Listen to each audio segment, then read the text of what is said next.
बात करते हैं पीले पंजे की जो चलने वाला है और चलने से पहले तमाम तर ज़रूरी लवाज़िमात हुकूमत पूरा कर रही है, इंतज़ामिया पूरा कर रही है, क्योंकि इतलात और ख़बर यह है कि रामबन से लेकर बानिहाल तक के स्ट्रेच पर पीला पंजा चलेगा, बुलडोज़र मुहिम चलेगी।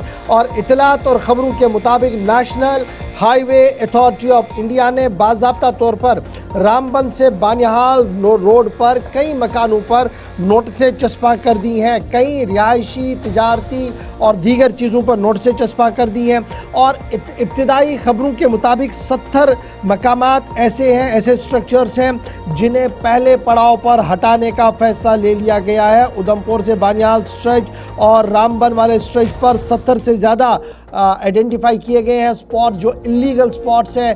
NH 44 का मामला है और कल जब ये नोटिस जारी कर दी गई है तो साफ कर दिया गया है कि आने वाले 7 दिनों के अंदर अंदर या तो आप इसको खुद हटाइए या national highway authority of India इंतजामिया के साथ मिलकर इन तमाम दुश्वारियों को हटा सकती है। 7 दिन की मोहलत जो है शेड्स को दी गई है, क्रिस क्रॉस को दे दी गई है कि कौमी शाहराह से वो हटा दे, और अगर ये नहीं किया गया तो ज़बरदस्ती के तौर पर इसे किया जाएगा। ड्राइव इसलिए की जा रही है ताकि नेशनल हाईवे पर सफ़र आसान हो, किसी तरीके की कोई कंजक्शन ना हो, किसी तरीके की कोई परेशानी ना हो। टेम्परेरी टीन शेड्स बनाए गए हैं मुख्तलिफ इलाकों के अंदर जो इंतहाई नाजुक मोड्स हैं, गलत जगह हैं जहाँ पर ये चीज़ें की गई है। और वो लोग कह रहे हैं कि हम तिजारत के लिए कर रहे हैं, हमारी रोज़ी रोटी का मानना, और national highway authority of India का मानना कि ढाबे और इस तरीके की चीज़ें हाईवे पर नहीं बन सकती है, और बिल्कुल भी उन जगह पर नहीं जो हाइपर सेंसिटिव इलाके हो सकते हैं।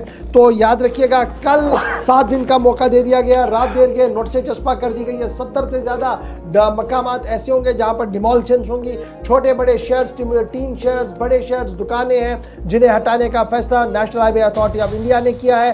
मंजूरी बाज़ाब्ता तौर पर पहले इंतजामिया से भी ले ली गई है, डिस्ट्रिक्ट एडमिनिस्ट्रेशन को पता है कि कौन कौन से स्पॉट्स है जहाँ पर यह नोटिफिकेशन जारी कर दी गई है। और नेक्स्ट फ्राइडे तक, आज थर्सडे है और नेक्स्ट फ्राइडे तक का उनके पास टाइम होगा। याद रखिएगा, फ्राइडे सुबह इसी तरीके की खबर आएगी कि बुलडोज़र चलाएगी, बहुत सारी दुकानें और आशानी जो वो टूटे। तो फिलहाल नेशनल हाईवे अथॉरिटी ने इलीगल स्ट्रक्चर्स को हटाने का काम शुरू कर दिया है। 70 नोटिसें कल दिन में जारी कर दी गई है। इन नोटिस के बाद कार्रवाई होगी, सिर्फ कुछ दिनों का इंतजार है जिसके बाद थोड़ा और आगे बढ़ा जाएगा।